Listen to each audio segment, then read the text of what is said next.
आइए हम आज के आराधना को प्रारंभ करेंगे और हम परमेश्वर के वचन भजन संहिता 16 में से पढ़ेंगे। हे ईश्वर मेरी रक्षा कर, क्योंकि मैं तेरा ही शरणगत हूँ। मैंने परमेश्वर से कहा, तू मेरा ही प्रभु है, तेरे सिवा मेरी भलाई कहीं नहीं। पृथ्वी पर जो पवित्र लोग हैं वे ही आदर के योग्य हैं और उन्हीं से मैं प्रसन्न रहता हूँ। आइए हम प्रार्थना करें। महान और जीवित और अनुग्रहकारी पिता परमेश्वर, आपके नाम को हम धन्यवाद देते हैं। पिता, इस बुधवार की आराधना को पिता परमेश्वर तू अपने अनुग्रह के द्वारा पिता फलवंत कर, और जितने भी लोग पिता परमेश्वर आज जुड़ने पाएंगे पिता, हर एक को अपनी प्रभुता में बनाए रख। और पिता परमेश्वर होने दे आपका अनुग्रह आज की आराधना के समय के अनुसार, तेरे वचन के अनुसार, और पिता परमेश्वर पवित्र लोगों की संगति निरंतर इसी प्रकार से बने रहने पाए। पिता परमेश्वर अपने अनुग्रह के द्वारा हमें अपने नाम की महिमा के तहत इस्तेमाल करो। उद्धार करता प्यारे बेटे प्रभु यीशु मसीह के नाम से मांगते हैं, आमीन। महिमा के लिए गीत गाएंगे 620। हे स्वर्ग पिता हम आते हैं। हे स्वर्ग पिता हम आते हैं, आशीष पाना चाहते हैं। हे स्वर्ग पिता हम आते हैं, हम है पापी और अज्ञानी, हमने तो आज्ञा नहीं मानी। हम है पापी और अज्ञानी, हमने तो आज्ञा नहीं मानी। लाज से सिर को झुकाते हैं, लाज से सिर को झुकाते हैं। हे स्वर्ग पिता हम आते हैं, आशीष पाना चाहते हैं। हे स्वर्ग पिता हम आते हैं, तुम हो दीनन के प्रतिपालक, तुम ही हो प्रभु पाप उद्धारक। तुम हो दीनन के प्रतिपालक, तुम ही हो प्रभु पाप उद्धारक। तुम्हारे ही गुण गाते हैं, तुम्हारे ही गुण गाते हैं। हे स्वर्ग पिता हम आते हैं, आशीष पाना चाहते हैं। हे स्वर्ग पिता हम आते हैं। हे प्रभु हमारी ओर निहारो, पापी हैं अब पाप उतारो। हे प्रभु हमारी ओर निहारो, पापी हैं अब पाप उतारो। चरणन शीश नवाते हैं, चरणन शीश नवाते हैं। हे स्वर्ग पिता हम आते हैं, आशीष पाना चाहते हैं। हे स्वर्ग पिता हम आते हैं। जय जय यीशु तारणहारे, जय जय यीशु गाए पुकारें। जय जय यीशु तारणहारे, जय जय यीशु गाए पुकारें। स्तुति भेंट चढ़ाते हैं, स्तुति भेंट चढ़ाते हैं। हे स्वर्ग पिता हम आते हैं, आशीष पाना चाहते हैं। हे स्वर्ग पिता हम आते हैं, आमीन। दोहराएंगे रसूलों का अकीदा। मैं इत्तेकाद रखता हूँ खुदा कादिर मुतलक बाप पर, जिसने आसमान और ज़मीन को पैदा किया, और उसके लौते बेटे हमारे खुदा यीशु मसीह पर, कि वो रूह कुदूस से मुजस्सिम होकर कुंवारी मरियम से पैदा हुआ, पिलातुस की उम्मत में दुख उठाया, सलीब पर खींचा गया, मारा गया और दफन हुआ। तीसरे दिन मुर्दों में से जी उठा, आसमान पर चढ़ गया और खुदा बाप कादिर मुतलक के दाहिने हाथ बैठा है, जहाँ से वो जिंदों और मुर्दों का इंसाफ करने को आवेगा। मैं इत्तेकाद रखता हूँ रूह कुदूस पर, पाक कलीसिया पर, मुकद्दस की रिफाकत, गुनाहों की माफ़ी,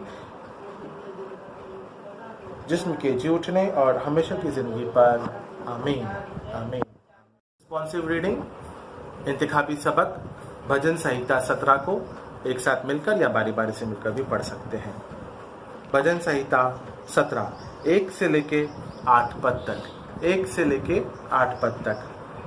हे यहोवा परमेश्वर, सच्चाई के वचन सुन, मेरी पुकार की ओर ध्यान दे, मेरी प्रार्थना की ओर जो निकट मुंह से निकलती है कान लगा।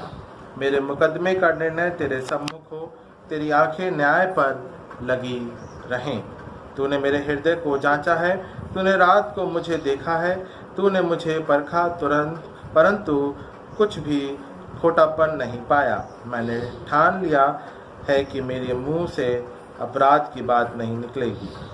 मानवीय कामों से मैं तेरे मुंह के वचन के द्वारा क्रूरों की सी चाल से अपने को बचाए रहा। मेरे पाँव मेरे तेरे पथों में स्थिर रहें, फिसलने नहीं। हे ईश्वर, मैंने तुझसे प्रार्थना की है, क्योंकि तू मुझे उत्तर देगा। अपना कान मेरी ओर लगाकर मेरी विनती सुन ले। तू जो अपने दाहिने हाथ के द्वारा अपने शरणगतों को उनके विरोधियों से बचाता है, अपनी अद्भुत करुणा दिखा। 8वां और अंतिम पद हम एक साथ मिलकर पढ़ेंगे। अपनी आंखों की पुतलियों के समान सुरक्षित रख, अपने पंखों के तले मुझे छिपाए रह। परमेश्वर के वचन के पढ़े जाने और सुने जाने पे हम सबों को आशीष मिले। और हम स्तुति गीत गाएंगे। हो सिताइश बाप की और बेटे की और रूह कुदूस की भी, जैसे इब्दा में हुई है अभी और रहेंगी हमेशा तक। आमीन आमीन। आइए हम प्रार्थना करेंगे। मध्यस्थता की ये प्रार्थना कलीसिया के लिए, कलीसिया के लोगों के लिए और हम सभी लोग, संसार या जगत है, जिस भी प्रकार की समस्याएं हैं हम गुजर रहे हैं, ये प्रार्थना का समय है। परमेश्वर ने हमें प्रार्थना का एक दर्शन दिया है, प्रार्थना के बोझ दिया है, ताकि हम एक दूसरे के लिए प्रार्थना कर सकें। सो आइए हम प्रार्थना करें। महान और जीवित और अनुग्रहकारी पिता परमेश्वर, आपके नाम को हम धन्यवाद देते हैं पिता, आज के समय के लिए, अनुग्रह के लिए पिता, क्योंकि आपने हमारे साथ में पिता परमेश्वर जोड़ा, ताकि हम सब पुनः एक बार फिर से मिलने पाए विश्वासी लोग पिता, और तेरे नाम की आराधना करने पाते हैं। प्रार्थना करते पिता परमेश्वर, कलीसिया के हर एक बुजुर्गों के लिए हम प्रार्थना करते हैं। अपनी प्रभुता में संभाल पिता परमेश्वर, अपना मार्गदर्शन कर, और पिता परमेश्वर हर एक को अपने अनुग्रह के द्वारा पिता परमेश्वर, इस पिता परमेश्वर समय काल के दौरान पिता परमेश्वर, जो कि बुजुर्ग पिता जिस प्रकार से समस्याओं में, तकलीफों में है पिता, या इलाज नहीं मिल पा रहा है, ट्रीटमेंट नहीं मिल पा रहा है, हम उनके लिए भी प्रार्थना करते हैं कि तू सामर्थ्य बना। प्रार्थना करते पिता हर एक पिता परमेश्वर, छोटे जब हमारे जो कलीसिया के बच्चे हैं पिता, या संडे स्कूल के बच्चे या छोटे बच्चे हैं, हम उनके लिए प्रार्थना करते हैं। आप संभालें, अपनी प्रभुता में रखें, वचन में बढ़ाएं, और जिस प्रकार से टीचर्स एक साथ मिलकर पिता परमेश्वर आगे बढ़ती हैं, बच्चों को सिखाती हैं, आप उनकी मदद करें और अगुवाई करें। साथ ही साथ पिता परमेश्वर प्रार्थना करते हैं जवानों के लिए, WCS की महिलाओं के लिए, और पिता परमेश्वर परिवार में लेडीज़ हैं या पिता परमेश्वर पुरुष है, हम उनके लिए भी प्रार्थना करते हैं। अपने अनुग्रह के द्वारा हर एक को संभाल, अपनी दया में रख, अपनी प्रभुता में बनाए रख। और पिता परमेश्वर, ये समय है जहाँ पिता परमेश्वर हम एक साथ मिल के कहने पाएँ या धन्यवाद देने पाएँ कि केवल प्रभु यीशु मसीह हमारा उद्धार करता है। प्रार्थना करते पिता परमेश्वर इसी प्रकार से तमाम संसार जगत के लिए, अपने देश के लिए, देश की परिस्थितियों के लिए पिता परमेश्वर, जहाँ पिता परमेश्वर लोग एक संघर्षपूर्ण जीवन जी रहे हैं पिता, अब अपनी दया पिता परमेश्वर हम पे बनाए रख। प्रार्थना करते पिता परमेश्वर होने दे, यही दया यही अनुग्रह पिता परमेश्वर हर एक के मध्य में पिता सामर्थ्य के रूप में ठहरने पाए और उतरने पाए। प्रार्थना करते पिता परमेश्वर उसी प्रकार से कि पिता परमेश्वर तू उन लोगों के मध्य में पिता जिन्होंने अपने प्रियों को खोया है, आप उनके मध्य में भी अपनी अगुवाई पर रखें, अपनी चंगाई को बनाए रखें पिता परमेश्वर। और पिता जो दुख है, जो परेशानी, जो चिंताएं हैं, आप उनके मध्य में पिता परमेश्वर एक आशीष के रूप में, शांति के रूप में बनाए रखें। साथ ही साथ हम प्रार्थना करते पिता तमाम मिशनरी सेवक हैं, कार्य हैं, योजनाएं हैं पिता परमेश्वर, कार्यकर्ताएं हैं, हम उनको भी तेरे हाथों में सौंपते हैं, ताकि पिता परमेश्वर तो अनुग्रह के द्वारा संभाल, अपनी दया में रख। प्रार्थना करते पिता परमेश्वर उनकी सेवाओं को तू सफल बना, और सेवाओं के रूप में पिता परमेश्वर उनके मध्य में अगुवाई कर। साथ ही साथ हम प्रार्थना करते पिता परमेश्वर हमारे कलीसिया के लिए पिता परमेश्वर, या पासवानों के लिए या पिता परमेश्वर मिशनरीज के लिए या पिता परमेश्वर वो जो लोग सेवाओं के रूप में अपने दे रहे हैं, चाहे वो डीसीज हो, डिकनेसिस हो, पास्टर्स और बिशप्स और पिता परमेश्वर हम हर एक के लिए प्रार्थना करते हैं ताकि पिता परमेश्वर जो आराधना का समय आपने ठहराया है, वाकई में पिता ये तेरे नाम को महिमा को हम देते हैं। प्रार्थना करते पिता परमेश्वर, जब आज पिता परमेश्वर आराधना में जुड़ने पाए हैं लोग पिता, हम उनके लिए भी धन्यवाद देते हैं कि आपकी प्रभुता और अनुग्रहता उनके मध्य में बनी रहने पाए। साथ ही साथ पिता परमेश्वर आराधना को सफल कर, प्रार्थना को जो वचन बोया जाएगा पिता उसे भी आप आशीष में करें। उद्धार करता प्यारे बेटे नाम से मांगते हैं, सुने कबूल कीजिए इस प्रार्थना विनती को। आमीन आमीन आमीन। हमारे जीवित प्यारे प्रभु यीशु मसीह के पवित्र और मधुर नाम में सब एक का मैं सायंकाल के बुधवार के उपासना में फिर एक बार स्वागत करता हूँ। परमेश्वर को तहे दिल से धन्यवाद देता हूँ कि ये सुनहरा मौका परमेश्वर ने मेरे जीवन में दिया ताकि मैं परमेश्वर का पवित्र बीज उसके चुने हुए लोगों के बीच बांटने वाला बन सकूँ। परमेश्वर के नाम के धन्यवाद देते ही साथ पूरी कलीसिया चर्च के पासवान निश्चित दास, इनको मैं धन्यवाद देता हूँ कि मेरे को उन्होंने योग्यता लायक समझा कि मैं आपका सामने आके परमेश्वर का पवित्र वचन आपके बीच में बोझने वाला बन सकूँ। इस बार जो शास्त्र पाठ जो पवित्र वचन हमने चुना है वो मरकुस रचित सुसमाचार उसका पहला अध्याय वचन 40 से लेके 45 तक, उसके ऊपर हम परमेश्वर का पवित्र वचन सुनने का कोशिश करने वाले हैं। एक ये हमने 2 हफ्ते पहले ही इसके ऊपर हमारे पासवान द्वारा सुंदर सा मैसेज सुना, लेकिन जब मैं उनका मैसेज सुन रहा था उसी टाइम परमेश्वर भी पवित्र आत्मा द्वारा मुझसे बात कर रहा था, और जो बातें परमेश्वर ने मेरे सामने रखी वो आपके सामने मैं रखने की कोशिश करूँगा, क्योंकि एक वचन कई तरह से परमेश्वर हमारे साथ बोलने की कोशिश करता है। पासवान के द्वारा उसने अलग तरीके से हमसे बात की, और आज वो मेरे द्वारा आप मेरे में पवित्र आत्मा के द्वारा हमसे बात करने वाला है। मत्ती रचित सुसमाचार मरकुस रचित सुसमाचार उसका पहला अध्याय वचन 40 से लेके 45 उस पर इस प्रकार लिखा है। एक कोढ़ी उसके पास आया, उससे विनती की और उसके सामने घुटने टेक कर उससे कहा, यदि तू चाहे तो मुझे शुद्ध कर सकता है। उसने उस पर तरस खाकर हाथ बढ़ाया और उसे छूकर कहा, मैं चाहता हूँ तू शुद्ध हो जा। उसने उस पर तरस खाकर हाथ बढ़ाया और उसे छूकर कहा, मैं चाहता हूँ तू शुद्ध हो जा। आए दुआ करें। परमेश्वर हमारा मुख और हमारे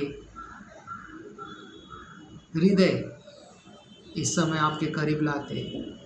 पवित्र आत्मा तो हम हर एक से इस समय बात कर। यीशु मसीह के पवित्र और सामर्थशाली नाम में ये विनती मांगते सुन और कबूल कर। आमीन। मत्ती रचित सुसमाचार द गॉस्पल ऑफ मार्क एक ऐसा गॉस्पल है जिसे हम एक्शन पैक गॉस्पल कह सकते हैं। It is full of action, क्योंकि देखो यहाँ पे जब हम स्टार्ट करते तो यीशु मसीह के सेवकाई से ही यहाँ का एक गॉस्पल स्टार्ट होता है। इसमें जीसस की जेनोलॉजी नहीं है, जीसस के बारे में जो उसका बचपना कैसे गया इसके बारे में कुछ नहीं कहा गया। सीधा यीशु मसीह के चिन्ह चमत्कार से ये गॉस्पल स्टार्ट होता है, और हर जगह पे ये रुकता नहीं है। कहाँ पे भी ये आप पूरा मरकुस पढ़ेंगे, if you read the mark you will find it is continuously moving. एक के बाद एक के बाद एक के बाद एक के बाद एक के बाद एक घटनाएं घटती रहती है, और उसके द्वारा परमेश्वर का पुत्र हमसे बात करना चाहता है। और ये लिखा हुआ है मरकुस जो पतरस का भांजा था, बरनबास का कज़न था और पतरस का भांजा था। और लोग मानते हैं अर्ली चर्च फादर्स कि ये पतरस द्वारा लिखा गया हुआ गॉस्पल है, क्यों, और इसीलिए मुझे भी ये गॉस्पेल बहुत पसंद है, क्योंकि ये हमें जीसस के करीब लेके जाते हैं। क्योंकि जितना पतरस प्रभु यीशु मसीह के नज़दीक था उतना दूसरा कोई भी नहीं था। और इसमें कई घटनाएं हमें बहुत अच्छे तरीके से जीसस क्राइस्ट की आइडेंटिटी, यीशु मसीह दुनिया में क्यों आया, ये बताने की सरल भाषा में कोशिश करता है। तो इसमें ये जो अभी शास्त्र पाठ पढ़ा गया, जो गॉस्पेल हमने रीड किया, उसमें लिखा है एक कोढ़ी, one leper came to Jesus, एक लेपर उसके पास आया है। और बाइबल में जो पुराना नियम पढ़ेंगे उसमें 10 तरह के, इट इज़ नॉट ओनली हम लेप्रोसी के बारे में जो आजकल पढ़ते हैं वैसा वो ज़माने में नहीं था। अलग अलग 10 तरह के त्वचा रोग थे। Different kind of skin diseases were there, 10 type of skin diseases, and if any kind of this skin disease you were to you, then you have to be excommunicated. आपको लोगों से दूर रखा जाता था गांव के बाहर। और पादरी साहब ने उसके बारे में गहराई से हमें बताया, इसलिए I am not going to go in detail that. लेकिन वहाँ पे एक कोढ़ी है और वो क्या लिखा है कि वो उसके पास आया। कोढ़ी, the leper came to him. पहली चीज़ परमेश्वर हमें ये वचन के द्वारा बताना चाहता है कि एक्शन यहाँ पे हुआ है, there is some action. Leper came and requested with, request भी किस तरह से की उसने, लेकिन क्योंकि रिक्वेस्ट करने के भी बहुत सारे ये तरीके, लेकिन जो रिक्वेस्ट ये लेपर ने की है, क्योंकि बाइबल ने बहुत अच्छी तरह से हमें बताया है कि वो लेपर जो कोढ़ी था उसके पास आया और उसने विनती की। बाइबल में लिखा है, एंड देयर, इंग्लिश बाइबल में लिखा है, and there came a leper to him beseeching him, और वो किस तरह से, and kneeling down to him, उसके सामने घुटनों पर वो आया और उसके सामने घुटने टेक कर उससे कहा। एक्शन था यहाँ पे जो लेपर द्वारा हुआ है। हमारा मेन संदेश का सारांश वो आगे है, लेकिन we have to go step by step. यहाँ पे एक्शन हुआ है। Leper came and with humble heart kneel down and he requested to Jesus. आज परमेश्वर हमसे पहली चीज़ बताता है, तुम्हें जो चाहिए वो मुझसे मांगो तो मिलेगा। परमेश्वर हमसे कहता है, you have to come to me, don't sit at home and expect that God will do wonders for you. Come to God, जी परमेश्वर के पास जाओ। यीशु मसीह के पास वो कोढ़ी गया है, तो यहाँ पे एक्शन है। परमेश्वर के पास जाने के बाद कैसे गया है। दूसरी चीज़, हमारे अच्छे कपड़े, हमारे परफ्यूम, हमारे सोना, ये दिखाने के लिए परमेश्वर के पास मत जाओ, but with humble heart reach to the God. नम्र भाव से परमेश्वर की ओर दौड़ो और नम्र भाव से घुटने टेक कर। यहाँ पे जो घुटने टेकना है, the kneeling down is the symbol of humbleness. दानियल नबी की किताब हम पढ़ेंगे, उसके बारे उसमें भी लिखा है, जब दानियल के ऊपर संकट आता है तो वो क्या करते हैं, अपने घर में जाके उसकी खिड़की खोलता है, जो खिड़की यरूशलेम की ओर खुली हुई है, वहाँ पे नीलिंग डाउन होके दिन में 3 बार, 1 बार नहीं, 2 बार नहीं, 3 बार नीलिंग डाउन होके आस्क टू गॉड, परमेश्वर को वो बुलाता है, परमेश्वर से सामर्थ्य मांगता है, परमेश्वर से सहायता मांगता है। आज मेरी सहायता कहाँ से आती है? From where does my help comes. Psalm 121 बहुत सारे लोगों का बाय हार्ट है। वहाँ पे भी वो इस्लामिस्ट यही करता है कि मेरी सहायता ना तो पर्वत से आएगी, ना तो बड़े चट्टानों से आएगी, मेरी सहायता मेरा रक्षक इज़राइल का रक्षक परमेश्वर से आएगी. So our help in this difficult time also comes from our heavenly father. But for that you have that faith. वो विश्वास चाहिए जो एक कोढ़ी के पास था. वो कोढ़ी उसके पास आया, यीशु मसीह के पास आया, क्योंकि he felt that he is going to heal me. क्योंकि आगे वैसे लिखा है, वो घुटनों पे आया, उसके पास गया, action was there, leper came and requested with humbleness on knee, के वो कहता है यदि तू चाहे तो मुझे शुद्ध कर सकता है. If you want you can heal me. If thou will thou can make me clean. क्योंकि अशुद्धता कोड़ों से भरा हुआ था, उसके कारण वो अपने परिवार, अपने प्रियजन, अपने गांव में नहीं जा सकता था. But he has to stay away from the people, his beloved one, and so he wants to clean. और वो क्या लिखता है, वो क्या बोलता है, यदि तू चाहे, इफ यू वांट.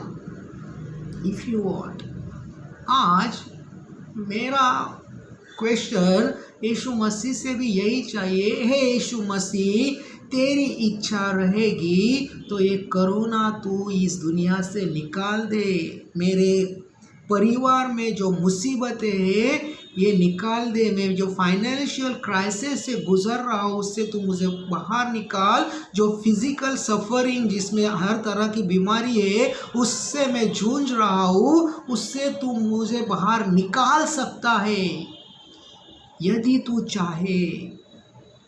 आज मेरा भी परमेश्वर से, मेरे परमेश्वर के पुत्र से, पवित्र आत्मा से यही क्वेश्चन चाहिए कि यदि तू चाहे तो ये सब कठिनाई, ये सब संकट इस दुनिया से निकाल सकता है.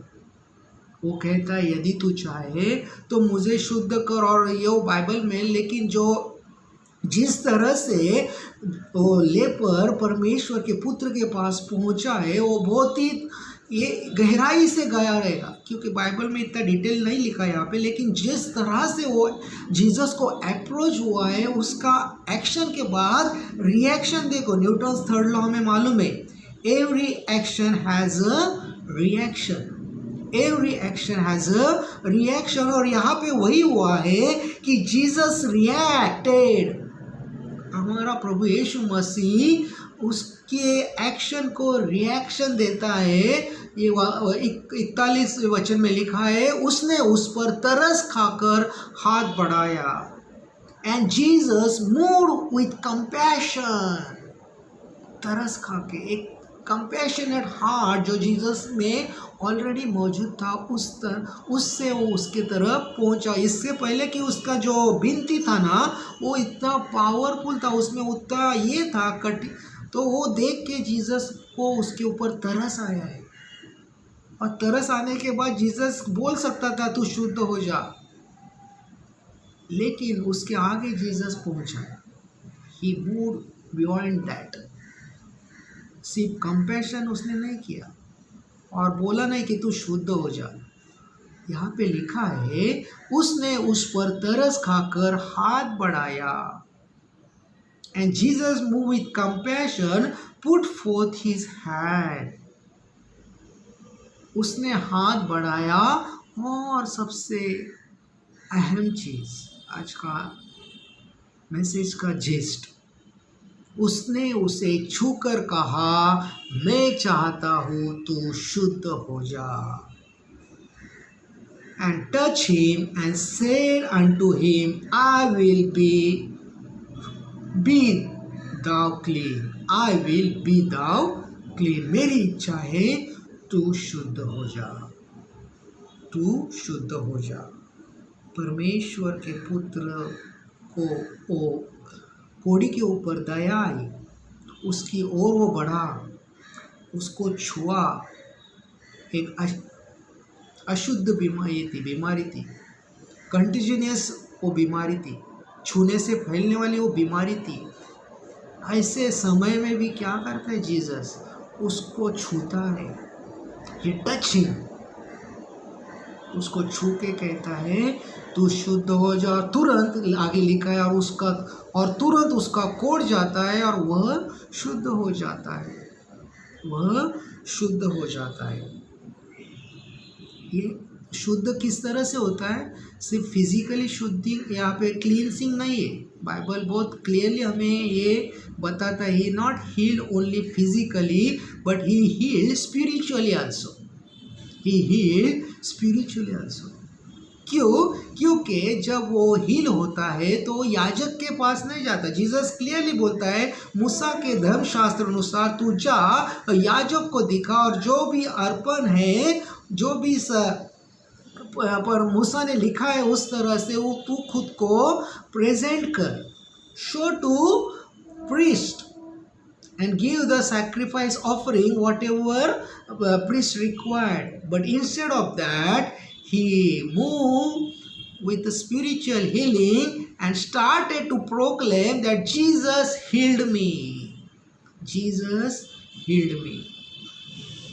वो कहता है कि प्रभु यीशु ने मुझे छुआ है और उसने मुझे चंगाई दी है, क्योंकि 44 वर्ष कहता है, और उसने कहा, देख किसी से भी कुछ मत कहना, परंतु जाकर अपने आप को याजक को दिखा और अपने शुद्ध होने के विषय में जो कुछ मूसा ने ठहरा है उसे भेंट चढ़ा कि उन पर गवाही हो। परंतु वह बाहर जाकर इस बात का बहुत प्रचार करने और यहाँ तक फैलाने लगा कि यीशु फिर खुल्लम खुल्ला नगर में न जा सका। वो क्या कर रहा है? कोड़ी चंगा होने के बाद जो उसको फिजिकल चंगाई मिली है, लेकिन साथ ही साथ परमेश्वर के पवित्र आत्मा द्वारा उसको स्पिरिचुअल चंगाई मिलने के कारण वो बाहर जाके उसने प्रचार किया और यीशु मसीह के बारे में बोलने लगा। This is spiritual healing which we are so longing. आज हमारे में वो spiritual longing, spiritual healing nahi aayi hai. Somewhere we are missing that spiritual healing. We have physical healing, we have abundant physical blessings, but somewhere we are lacking in spiritual healing. That's why Jesus' word is not that much forcefully proclaimed in today's generation. लेकिन फिर भी मेरा message 41 वर्ष पे ही अटका है। उसने उस पर तरस खाकर हाथ बढ़ाया और उसे छूकर कहा, मैं चाहता हूँ तू शुद्ध हो जा। इन टुडेज सिनेरियो, आज का मैसेज का जो जिस्ट है सिर्फ माइट भी एक सेंटेंस का ही रहेगा। यीशु मसीह कोड़ी तक पहुँचा, उसको छुआ और उसे चंगाई दी। आज कोरोना के समय में पर हम अपने भाई से, अपने माँ से, अपने बहन से, अपने बेटे से भाग रहे। अनटचेबिलिटी वंस अगेन आइए, अशुद्धता वापस जो अंग्रेज़ों के ज़माने में थी, डॉक्टर बाबा साहब अम्बेडकर ने उसके लिए जो फाइट किया, वो वापस untouchability is coming in this world now. आज वापस हम एक दूसरे का मुंह नहीं देखना चाहते। मैंने 4 फ्यूनरल किए कोविड पेशेंट के, उनके सगे रिलेटिव्स भी वहाँ तक नहीं आ रहे। Why they are not coming? Because they are afraid कि मुझे भी कोरोना हो जाएगा, मुझे भी कोरोना हो जाएगा, क्योंकि वे फैलने वाली बीमारी है। और बहुत सारे पादरी लोग भी आजकल ये नहीं कर रहे, कोविड पेशेंट को नहीं, वो उसका रिस्पेक्टफुली बरियल नहीं कर रहे, डर रहे वो भी। मुझे भी जब लोगों ने अप्रोच किया, आप करोगे क्या, ये फ्यूनरल करोगे क्या, क्योंकि ये कोविड पेशेंट का है। That time God said me, Santosh you have called for this, मैंने तुझे इसलिए चुना है, ये मेरी ड्यूटी है। आज हम मसीह लोग अपनी ड्यूटी भूल चुके हैं। We are forgetting our responsibilities. मैं कोरोना जैसे गंभीर बीमारी से जूझने वाले लोगों तक, not only corona but there are plenty of diseases, not only physical but spiritual, mentally diseases through which people are suffering and we are unable to reach, और उनको टच करने में हम कहा तो खुद को कम, we are unable to reach up to the unreached, और because of that लोग आज भी शुद्ध नहीं हो रहे। मैं क्यों कह रहा हूँ ये? क्योंकि जो आत्मा, जो सामर्थ्य यीशु मसीह में था, वही सामर्थ्य उसने जाते जाते तुम्हें और मुझे दिया है। इन John he says, I am the light of the world, मैं जगत की ज्योति हूँ। और वही जीसस हमें मत्ती रचित सुसमाचार में कहता है, तुम जगत की ज्योति हो। If he is not discriminating between himself and us, why we are unable to reach to the unreached? मैं लोगों तक क्यों नहीं पहुंच रहा? क्योंकि लोगों को मेरे बारे में मालूम नहीं। पहली बात, they don't know who I am. मुझ में जो सामर्थ्य है उसका यूटिलाइजेशन मैं नहीं कर रहा। I am not utilizing what power I have. क्योंकि वही सामर्थ्य जो जीसस में था, वही सामर्थ्य उसने तुम्हें और मुझे दिया है, but we are not using that power.